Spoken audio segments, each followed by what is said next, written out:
To ANN special. వారిదో తత్వం, వారిదో ధర్మం, వారిదో లోకం. వారిని చూస్తేనే ఆ పరమశివుడు వెండికొండ దిగివచ్చాడా అనిపిస్తుంది. రౌద్ర రూపుడై దర్శనమిచ్చాడా అన్న భావన కలుగుతుంది. జ్వలిస్తున్న త్రినేత్రాగ్నులు ఒక్కటై రూపుకట్టాయా అనిపిస్తుంది. వారి తన్మయావస్థలో ఆ కైలాసనాథుడు కొలువయ్యాడనిపిస్తుంది. ఆ జటాజోటాలలోని గంగ పరవళ్ళు తొక్కుతుందా అనిపించక మారదు. దుష్ట శిక్షణ కోసం ఉమానాథుడు ఉరివిపై నడియాడుతున్నాడనిపిస్తుంది. శక్తిని ఉపాసిస్తారు, ఆ సర్వేశ్వరుడిని కొలుస్తారు. వారి ఉపాసన సాధన వేరు, వారు అర్చించే పద్ధతి వేరు. వారందరికీ కామరూప సిద్ధి ఉందని అంటారు. అచంచలమైన వెలుగులు చిమ్మే భక్తి వైపు పయనిస్తారు కాబట్టి వారిని అఘోరాలు అంటారు. కఠోర నియమాలు పాటిస్తారు కాబట్టి వారిని కాటిదేవరులు అన్నారు. పేరేదైతేనే ఆ రుద్రుని సైతం రంజింపజేయగల భక్తి వారి సొంతం.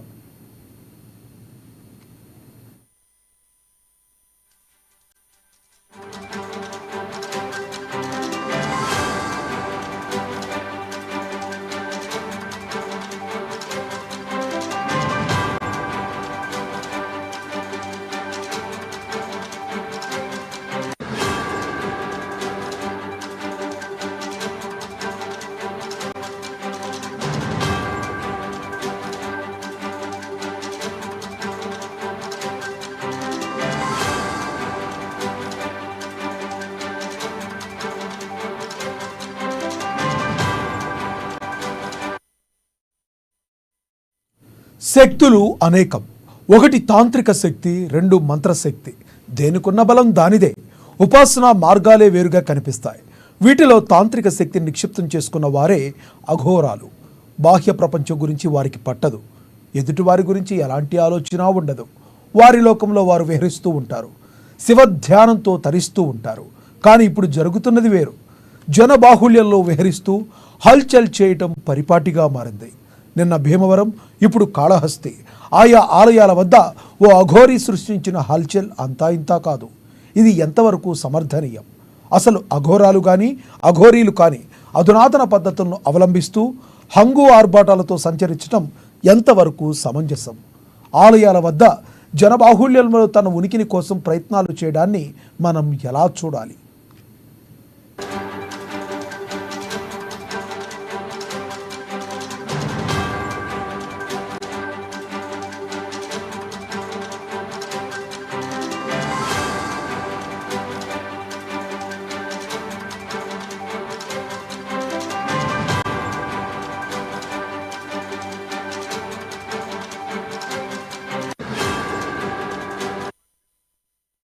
అఘోరాల గురించి ఎంతోమందికి ఎన్నో రకాలుగా అనుమానాలున్నాయి.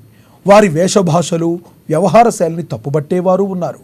ఆహారపు అలవాట్లు, అతీత శక్తులను కూడా అనుమానించేవారు ఉన్నారు. నమ్మేవారు నమ్ముతారు, నమ్మని వారు వదిలేస్తారు. కానీ వారు కఠోర సాధకులు. జనబాహుళ్యానికి దూరంగా నివసించే మౌన సాధకులు. శివుడే మేము, మేమే శివుడు అని భావించే భక్తులు. ఆయన వేషధారణను అనుసరించే అఘోరాలు. ముఖంలో తీక్షణత, చేష్టలలో వింత పోకడలను ప్రదర్శించే దీక్షాపరులు. అయితే ఈ అఘోరీ చేస్తుందేంటి? దీన్ని ఎంతవరకు సమర్థించవచ్చు?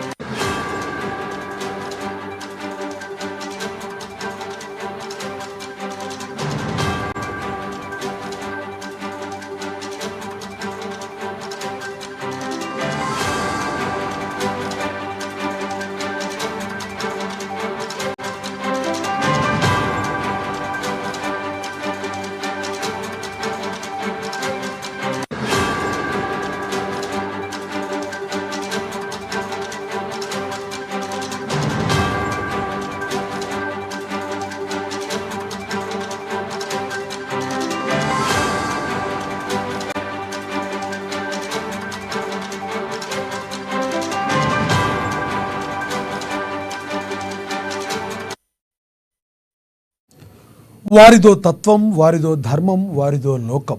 వారిని చూస్తేనే ఆ పరమశివుడు వెలుగొండి దిగివచ్చాడా అనిపిస్తుంది. రుద్రరూపుడైన దర్శనమిచ్చాడా అన్న భావన కలుగుతుంది. జ్వలిస్తున్న త్రినేత్రాగ్నులు ఒక్కటై రూపుకట్టాయా అనిపిస్తుంది. వారి తన్మయావస్థలో ఆ కైలాసనాథుడు కొలువయ్యాడనిపిస్తుంది. ఆ జటాజూటాల్లో గంగా పరవళ్ళు తొక్కుతుందా అనిపిస్తుంది. దుష్ట శిక్షణ కోసం ఉమానాథుడు ఉరివిపై నడియాడుతున్నాడనిపిస్తుంది. శక్తిని ఉపాదిస్తారు, సర్వేశ్వరుణ్ణి కొలుస్తారు. వారి ఉపాసన సాధన వేరు, వారు అర్పించే పద్ధతి వేరు. వారందరికీ కామరూప సిద్ధి ఉందని అంటారు. అచంచలమైన వెలుగులు చిమ్మే భక్తి వైపు పయనిస్తారు కాబట్టి వారిని అఘోరాలు అంటారు. కఠోర నియమాలు పాటిస్తూ కారు కాబట్టి వారిని కాటిదేవరులు అన్నారు. పేరేదైతేనేం ఆ రుద్రుని సైతం రంజింపజేయగల భక్తి వారి సొంతం. శక్తులు అనేకం. ఒకటి తాంత్రిక శక్తి, రెండు మంత్రశక్తి. దేనికున్న బలం దానిదే. ఉపాసన మార్గాలే వేరుగా కనిపిస్తాయి. వీటిలో తాంత్రిక శక్తిని నిక్షిప్తం చేసుకున్న వారే అఘోరాలు. బాహ్య ప్రపంచం గురించి వారికి పట్టదు. ఎదుటివారి గురించి ఎలాంటి ఆలోచన ఉండదు. వారి లోకంలో వారు విహరిస్తూ ఉంటారు, శివధ్యానంతో తరిస్తూ ఉంటారు. కానీ ఇప్పుడు జరుగుతుంది వేరు.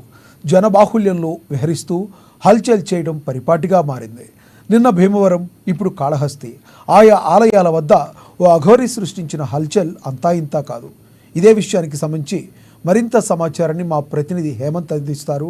హేమంత్, అఘోరి సృష్టించిన హల్చల్ని మనం ఏ రకంగా చూడాలి? లక్ష్మీనాథ్, ఏదైతే ఈ అఘోరి అంటేనే సాధు జీవనంలో ఉన్నతమైన స్థితిగా అభివర్ణిస్తూ ఉంటారు. ఎవరైతే ఈ అఘోరాలు అంటే మహిళా అఘోరాలు అవ్వచ్చు లేదా పురుష అఘోరాలు అవ్వచ్చు, వీరికి ఎటువంటి భేదభావాలు ఉండవు. వీటిపైన ఎవరైతే వీరు హిందూ సమాజంలో అపార భక్తి గౌరవం ఉంటాయి. కుంభమేళాలు అంటే ముఖ్యంగా ఈ అఘోరాలు ఎక్కువగా కుంభమేళాలు తర్వాత పుష్కరాల మాత్రమే కనపడుతూ ఉంటారు. వీరి విధానం, జీవన విధానం కూడా చాలా డిఫరెంట్ గా ఉంటుంది. ఎక్కువగా వీరు శ్మశానాల్లో తిరుగుతుంటారు. ఏదైతే మనుషుల పుర్రెలను పట్టుకొని సంచరిస్తూ ఉంటారు అని చెప్తూ ఉంటారు. ఏదైతే ఒక వీరి శరీరం అంతా బూడిద ఉంటుంది, ఒంటిపై వస్త్రాలు ఉండవు, మెడలో ఏవైతే రుద్రాక్షల మాలలు అయితే ధరిస్తారు, శివుణ్ణి అమితంగా ప్రేమిస్తారు. వీరంతా అంటే శవాల మధ్య ఎక్కువగా గడుపుతారు, అక్కడే కూర్చొని ధ్యానం చేస్తారు. వీరికి మంచి చెడులు అన్ని ఒకటే ఉంటాయి అనేసి చెప్తారు.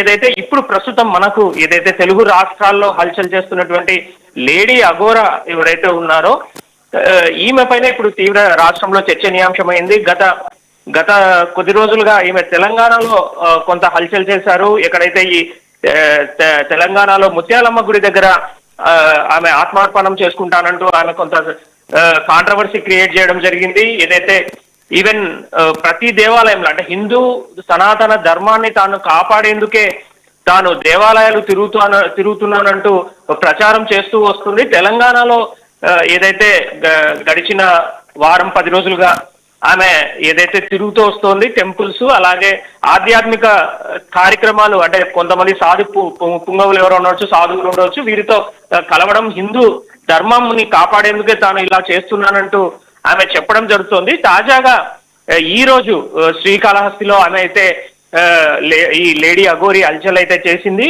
ముఖ్యంగా ఈ రోజు ఉదయం ఆమె దర్శనానికి వెళ్ళాలన్న ఉద్దేశంతో బయటకు వచ్చింది. అక్కడికి వెళ్లేందుకు సిద్ధపడింది. అయితే ఎక్కడైతే ఆలయ సెక్యూరిటీ సిబ్బంది ఎవరైతే ఉన్నారో వీరు ఆమెను అడ్డుకోవడంతో అక్కడ కొంత ఉద్రిక్తత చోటు చేసుకుంది. తీవ్ర వాగ్వివాదం జరిగింది ఆలయ సెక్యూరిటీకి అలాగే అఘోరాకు. దీనికి సంబంధించి ఎందుకంటే బట్టలు లేకుండా అంటే వివస్త్రాలుగా ఆమె టెంపుల్లోకి వెళ్ళడం అన్నది ఆలయ నియమ నిబంధనలకు విరుద్ధంగా ఉంది అంటూ ఆ లేడీ సెక్యూరిటీ ఎవరైతే ఉన్నారో టెంపుల్ లేడీ సెక్యూరిటీ ఎవరైతే వారు అడ్డుకోవడం జరిగింది. అయితే దీనిపైన కొంత ఆగ్రహం వ్యక్తం చేసినటువంటి ఎవరైతే లేడీ అఘోరి ఉన్నారో ఈమె ఖచ్చితంగా తాను లోపలికి వెళ్ళాలి, స్వామివారిని దర్శించుకోవాలన్న ఉద్దేశంతో ఆమె లోపలికి వెళ్లేందుకు ప్రయత్నించింది. దీన్ని తీవ్రంగా లేడీ సెక్యూరిటీ తీవ్రంగా ప్రతిఘటించారు. దీంతో ఆగ్రహం వ్యక్తం చేసినటువంటి లేడీ అఘోరి ఎవరైతే ఉన్నారో ఈమె వెంటనే కారులో ఉన్న పెట్రోల్ తీసుకొని తనపై పోసుకొని ఆత్మార్పణం చేసుకుంటానంటూ ఆమె కొంతసేపు హల్చల్ చేసింది. అక్కడికి వెంటనే చేరుకున్నటువంటి పోలీసులు ఎవరైతే ఉన్నారో ఈమెను అడ్డుకోవడం జరిగింది.